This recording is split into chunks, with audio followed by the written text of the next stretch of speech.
ಆತ್ಮೀಯ H16 news ಅರ್ಥಾತ್ ಹೇ ಸೀತಾರಾಮಗೆ ಸ್ವಾಗತ. ನಾನು ನಿಮ್ಮವ MI ಅಥವಾ ಮಲ್ಲಪ್ಪ ಜೋತಾವಾರ್. ಆದ್ಮೇಲೆ ಈಗ ತಾವು ದಿನ ಸುದ್ದಿಗಳನ್ನ ಅದರ ಜೊತೆಗೆ ವಿಶೇಷತೆಗಳನ್ನ ನೋಡ್ತಾ ಹೋಗಿ ವಿಶೇಷ ಈ ಮೊದಲನೇ ಸುದ್ದಿಯನ್ನು ನೋಡಿ.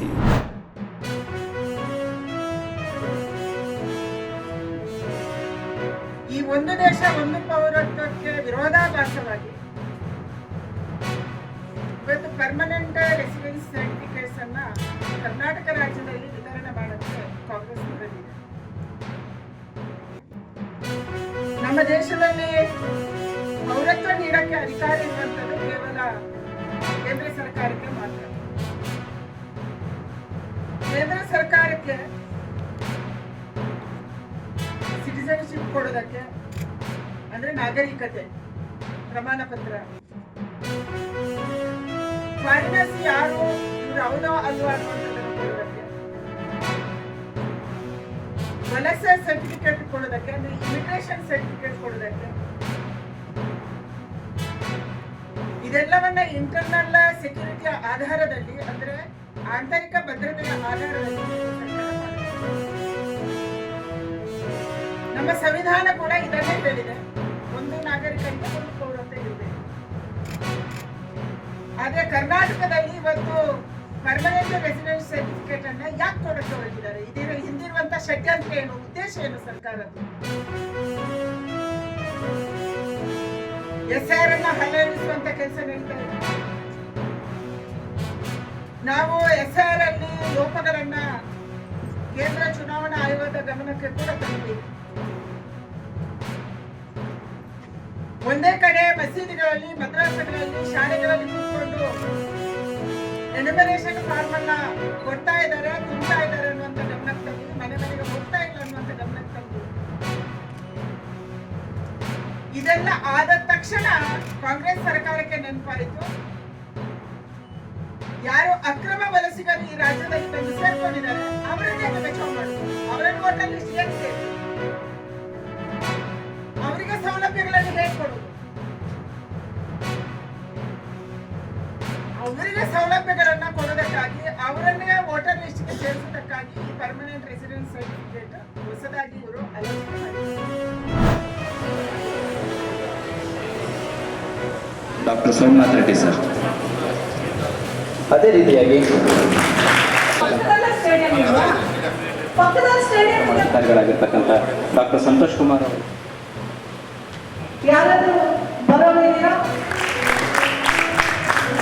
ಕಿವಿ ಅಂದರೆ ನಮ್ಮ ಅಧ್ಯಕ್ಷರ ಕಿವಿ. ಎಲ್ಲಿ ಹೋದರೂ ಸಮಸ್ಯೆಗಳ ಬಗ್ಗೆ ಆಲಿಸ್ತಾರೆ. ನಮ್ಮ ಅಧ್ಯಕ್ಷರಿಗೆ ಮತ್ತೊಮ್ಮೆ ಪ್ರೀತಿಯಾಗಿ ಹಾಸ್ಟೆಲ್ ಫೆಸಿಲಿಟಿ ಇಲ್ಲ, ದುಡ್ಡು ಕೊಟ್ಟಿರ್ತೀವಿ ಅಂತಾರೆ. ಅಲ್ಲಿ ನೋಡಿದರೆ ಹಾಸ್ಟೆಲ್ ಏನು ಒಂದೇ ಕಾರಣ, ನೀರಿಲ್ಲ ಅಂತೆ. ಕುಡಿಯೋ ನೀರು ಇಲ್ದಿದ ಮೇಲೆ ಅಲ್ಲಿ ಅಷ್ಟು ದೊಡ್ಡ ಬಿಲ್ಡಿಂಗ್ ಯಾಕೆ ಕಟ್ಟಿದ್ರು? ಕೋಟ್ಯಾಂತರ ರೂಪಾಯಿ ಹೆಂಗೆ ಖರ್ಚು ಮಾಡಿದ್ರು? ಅಲ್ಲಿ ಬೋರ್ವೆಲ್ ಇಲ್ಲದೆ ಬಿಲ್ಡಿಂಗ್ ಹೆಂಗೆ ಬಂತು? ಯಾಕೆ ಆ ಥರ ದುಡ್ಡು ವೇಸ್ಟ್ ಮಾಡಿದ್ರು? ಅದನ್ನೇ ನಾವು ಒಳ್ಳೆ ಒಂದು ಹಾಸ್ಟೆಲ್ ಎಲ್ಲಿ ಅವಶ್ಯಕತೆ ಇದೆ ಅಲ್ಲಿ ಕಟ್ಟಿದರೆ ಇವತ್ತು ಎಷ್ಟು ಜನ ಮಕ್ಕಳಿಗೆ ಅದು ಅಲ್ಲಿ ಒಂದು ಜಾಗ ಸಿಗ್ತಾ ಇರಲಿಲ್ವಾ? ಖಂಡಿತವಾಗ್ಲೂ ನಾನು ಇದನ್ನೆಲ್ಲವೂ ಸಹ DC ಅವರ ಗಮನಕ್ಕೆ ತೊಗೊಂಡು ಬರ್ತೀನಿ, ಆ ಇಲಾಖೆಯ ಆಯುಕ್ತರ ಗಮನಕ್ಕೆ ಮತ್ತು ಸರ್ಕಾರದ ಗಮನಕ್ಕೆ.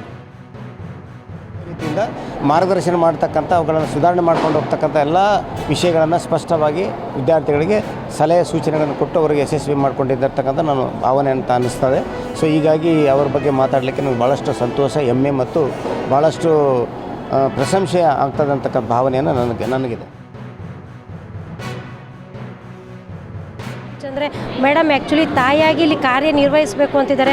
ಸೊ ನಾವೆಲ್ಲ ಅವ್ರ ಮಕ್ಕಳಾಗಿರೋದ್ರಿಂದ ಆ ಮೋಟಿವೇಶನ್ಲಿ ಮುಂದೆ ಬರುವಂಥಗಳು ನಮ್ಮ ಕಾರ್ಯವಹಿಸಿದಂಥ ಸ್ಥಳಗಳಲ್ಲಾಗಲಿ, ವಿದ್ಯಾರ್ಥಿನಿ ಕಾಲೇಜ್ಗಳಾಗಲಿ ಯಾವುದೇ ಸಣ್ಣ ಪುಟ್ಟ ಕಿರುಕುಳಿದ್ದಾಗ ಅದನ್ನು ಹೆದರಲಾರದೆ ನಾವು ಹತ್ತಿರದಲ್ಲಿ ದೂರು ಕೊಟ್ಟು ನಾವು ಕಾರ್ಯನ ಮುಂದುವರ್ಸ್ಕೊಂಡು ಹೋಗ್ಬೇಕಂತೇಳಿ ಸಾಕಷ್ಟು ಕೊಟ್ಟಿದ್ದಾರೆ.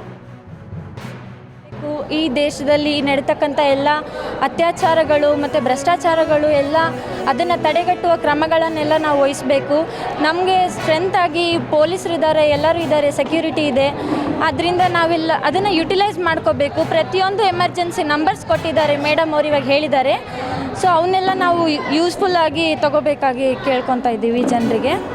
ಸೊ ನಮ್ಮ ಕಾಲೇಜಲ್ಲಿ ಇರ್ತಕ್ಕಂಥ ಏನೇ ಪ್ರಾಬ್ಲಮ್ಸ್ ಇದ್ರೂ ಮೇಡಮ್ಗೆ ಹೇಳಿದ ಪ್ರಕಾರನೇ ಅವ್ರಿಗೆಲ್ಲ ಹೇಳ್ಕೊಂಡಿದ್ದೀವಿ. ಮಹಿಳೆಯರಿಗೂ ಯಾವ್ಯಾವ ಸಮಸ್ಯೆಯಲ್ಲಿ ಇರ್ತಾರ ಅನ್ನೋದ್ರ ಕುರಿತು ಆ ಸಮಸ್ಯೆಗಳನ್ನು ತಿಳಿದುಕೊಂಡು ಧೈರ್ಯವಾಗಿ ನಿಂತು ಯಾವ ರೀತಿಯಾಗಿ ಮಾತಾಡಬೇಕು ಅನ್ನೋದು ಮೇಡಮ್ ಅವರ ಮುಖದಲ್ಲಿ ನಾವು ಕಂಡ್ವಿ. ಈ ಒಂದು ಕಾರ್ಯಕ್ರಮಕ್ಕೆ ಬಂದು ತಮಗೆಲ್ಲ ಪ್ರೋತ್ಸಾಹವನ್ನು ನೀಡಿರುವಂಥ ಇವರೊಂದು ಈ ಕಾರ್ಯಕ್ರಮ ಬಂದಿದ್ದಕ್ಕಾಗಿ ನಮಗೆಲ್ಲ ಮಾದರಿಯಾಗಿದ್ದಾರೆ ಅಂತ ನಾನು ತಿಳ್ಕೊಳ್ಳೋಕೆ ಇಷ್ಟಪಡ್ತೀನಿ.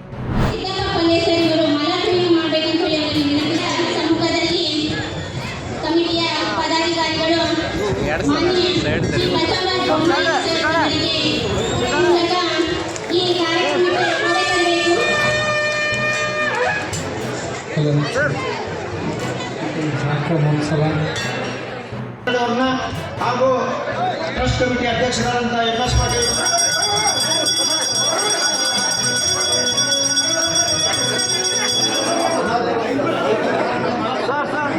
ಸೈಡ್ ಸರ ಅಲ್ಲೇ ಸರ ಅದು ನೀವು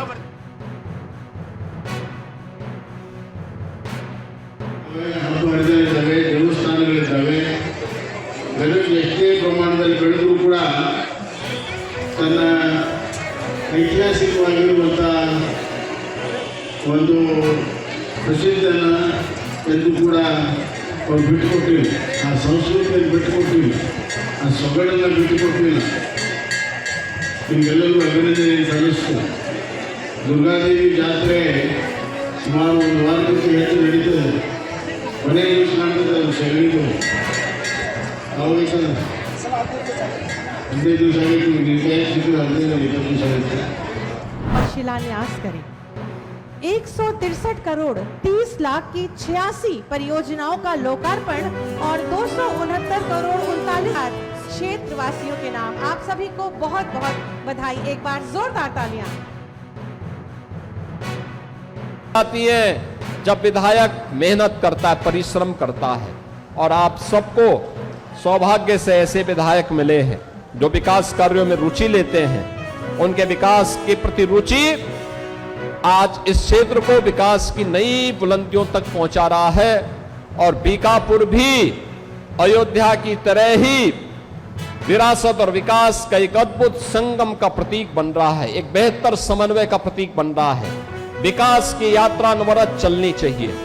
इस विश्वास के साथ मैं बीकापुर के आप सभी उपस्थित बहनों और भाइयों को आज के इस कार्यक्रम के अवसर पर अपनी बधाई देता हूं, अपनी शुभकामनाएं देता हूं, और आप सबसे इस बारे में आह्वान करूंगा कि डबल इंजन की सरकार के इस स्पीड के साथ, विरासत और विकास के इस अद्भुत समन्वय के साथ आप भी जुड़ करके अयोध्या के हर क्षेत्र को विकसित अयोध्या के रूप में स्थापित करिए, जो प्रधानमंत्री मोदी जी के विकसित भारत की आधारशिला बन सके.